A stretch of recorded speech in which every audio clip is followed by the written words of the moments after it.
بسم اللہ الرحمن الرحیم۔ السلام علیکم، امید ہے آپ سب لوگ خیریت سے ہوں گے۔ گزشتہ ویڈیو میں ہم نے ذکر کیا تھا 3 عباسی خلفاء کے زمانہ کے بارے میں اور ان کے زمانہ میں ہونے والے مختلف اہم واقعات کے بارے میں۔ لہٰذا 322 ہجری میں مقتدر باللہ کے انتقال کے بعد اس کے بیٹے راضی باللہ کو خلیفہ منتخب کیا گیا۔ خلیفہ راضی باللہ اور اس کے بعد آنے والے خلفاء نے کس طرح سے نظام حکومت کو چلایا اور کس خلیفہ کو اندھا کر کے قتل کروا دیا گیا، اسی پر ڈسکس کرنے والے ہیں ہم آج کی ویڈیو میں۔ لیکن آج کی ویڈیو سٹارٹ کرنے سے پہلے میری آپ سے ریکویسٹ ہے کہ اس چینل کو سبسکرائب کیجیے۔ اگر آپ مزید ویڈیوز دیکھنا چاہتے ہیں اسلامک ہسٹری کے بارے میں، نبی کریم صلی اللہ علیہ وسلم کی مکی و مدنی زندگی کے بارے میں یا خلفائے راشدین کے زمانہ خلافت کے بارے میں، تو آپ اس چینل کی پلے لسٹ پر جا کے چیک کر سکتے ہیں۔ تو چلیے چلتے ہیں آج کی ویڈیو کی جانب۔ تو آج کا ہمارا ٹاپک ہے خلیفہ راضی باللہ، جو کہ مقتدر باللہ کا بیٹا تھا۔ اس کو 322 ہجری میں خلیفہ بنایا گیا۔ یہ اپنے ذاتی حیثیت سے بہت ہی نیک دل اور بہت اعلیٰ و صاف رکھنے والا انسان تھا، لیکن اس کے زمانہ خلافت تک عباسی سلطنت جو ہے وہ کافی کھوکھلی اور کمزور ہو چکی تھی، اور زیادہ تر جو معاملات ہیں وہ ترک سپہ سالاروں کے ہاتھ میں جا چکے تھے۔ اس نے اپنے زمانہ خلافت میں پوری کوشش کی کہ خلافت عباسیہ کی جو کھوکھلی جڑیں ہیں ان کو مضبوط کیا جائے اور اس کو اپنی بہترین کنڈیشن میں کھڑا کیا جائے، لیکن مکمل طور پر یہ ممکن نہیں تھا۔ خلیفہ راضی باللہ کے عہد کی اہم بات یہ ہے کہ اس کے زمانے میں ایک نیا عہدہ قائم کیا گیا جس کا نام تھا امیر الامراء۔ امیر الامراء کے عہدے سے پہلے خلیفہ کے پاس پھر بھی کچھ نہ کچھ اختیارات موجود تھے، لیکن خلیفہ راضی باللہ کے زمانے میں امیر الامراء کا عہدہ قائم کر دینے کے بعد تمام تر جو عملی طور پر اختیارات ہیں وہ امیر الامراء کے پاس چلے گئے۔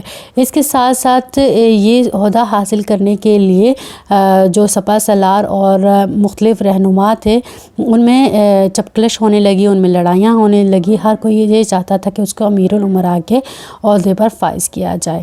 لہٰذا خلیفہ راضی باللہ کے زمانے میں ابن الرائق کو امیر الامراء کے عہدہ سونپا گیا۔ خلیفہ راضی باللہ نے چپ چاپ امیر الامراء کے عہدے کو قبول کر لیا، حالانکہ خلیفہ سے تمام تر اختیارات لے کر امیر الامراء کے سپرد کر دیے گئے تھے۔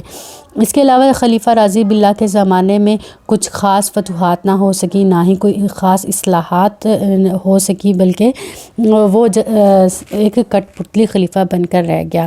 خلیفہ راضی باللہ نے 322 ہجری سے لے کر 329 ہجری تک حکومت کی۔ اس کے بعد مرض الموت میں مبتلا ہو کر وفات پا گیا۔ وفات کے وقت خلیفہ راضی باللہ کی جو مدت خلافت تھی وہ 6 سال 10 مہینے تھی۔ خلیفہ راضی باللہ کی وفات کے بعد امیر الامراء نے اپنی مرضی کے ساتھ ابو اسحاق بن مقتدر کو خلیفہ بنانے کی تجویز دی اور اس کو خلیفہ بنا دیا گیا۔ خلیفہ ابو اسحاق بن مقتدر کو متقی باللہ کا لقب دیا گیا۔ خلیفہ مقتدی باللہ کے دور میں جو امیر الامراء کا عہدہ ہے اس کے لیے جنگ و جدل ہونے لگی۔ لوگ آپس میں جنگیں کرنے لگے کہ یہ عہدہ ان کو ملنا چاہیے۔ خلیفہ متقی باللہ کے دور میں جو ترک سپہ سالار تھے وہ امیر الامراء کے عہدے کے لیے لڑنے لگے، کیونکہ یہ عہدہ بہت پرکشش تھا، اس کے اختیارات بہت زیادہ تھے اور اس کے لیے ہر کوئی لالچ میں آ رہا تھا۔ لہٰذا ابن الرائق اور توزون کے درمیان شدید جنگ ہوئی اور اس کے بعد ایٹ دا اینڈ جو ہے وہ امیر الامراء کا عہدہ توزون کے پاس چلا گیا۔ توزون خلیفہ متقی باللہ کو کوئی حیثیت نہیں دیتا تھا، اس کے احکامات کی کوئی پرواہ نہیں کرتا تھا، بلکہ اپنی سرکشی پر اڑا ہوا تھا۔ جب خلیفہ متقی باللہ اور امیر الامراء توزون کے درمیان کوئی مفاہمت نہ ہو سکی، دونوں اپنی جگہ پر اڑے رہے اور ان میں شدید اختلافات ہونے لگے، تو امیر الامراء نے، جس کا نام توزون تھا، اس نے خلیفہ متقی باللہ کو قیدی بنا لیا اور ایٹ دا اینڈ متقی باللہ کو اندھا کر کے قتل کر دیا گیا۔ قتل کے وقت متقی باللہ کی جو مدت خلافت تھی وہ 3 سال 5 مہینے تھی، اور خلیفہ متقی باللہ کے بعد توزون نے 333 ہجری میں ابو القاسم عبداللہ کو خلیفہ بنایا اور اس کو مستکفی باللہ کا لقب دیا گیا۔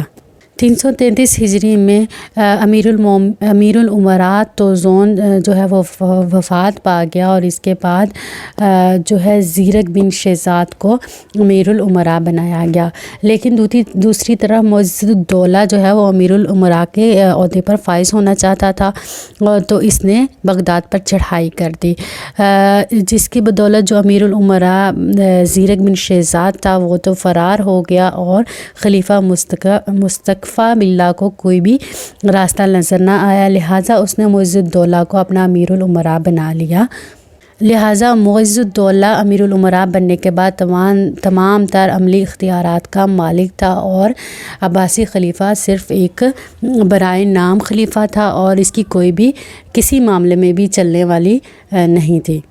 لیکن معز الدولہ جو کہ امیر الامراء تھا اس کو پھر بھی سکون نہ آیا، اور اس نے مستکفی باللہ کو کچھ ہی سالوں میں قیدی بنا لیا، اور اس کی آنکھوں میں سلائیاں پھروا دی، اس کو اندھا کر دیا، اس کو قیدی بنا کر معزول کر دیا گیا۔ اپنی معزولی کے بعد مستکفی باللہ 22 سال تک زندہ تو رہا، اور 338 ہجری میں اس نے وفات پائی، لیکن اس کی مدت خلافت جو ہے وہ صرف 1 سال 4 ماہ تھی۔ امیر الامراء معز الدولہ نے مستکفی کو معزول کرنے کے بعد ابو القاسم فضل کو، جس کا لقب مطیع اللہ تھا، اس کو تخت پر بٹھایا۔ اگلی ویڈیو میں ہم بات کریں گے خلیفہ مطیع اللہ نے کس طرح سے اپنا زمانہ خلافت گزارا، اور اس کے بعد آنے والے خلفاء نے کیا اقدامات کیے۔ امید ہے آپ کو آج کی ویڈیو پسند آئے گی۔ اگلی ویڈیو تک کے لیے اللہ حافظ۔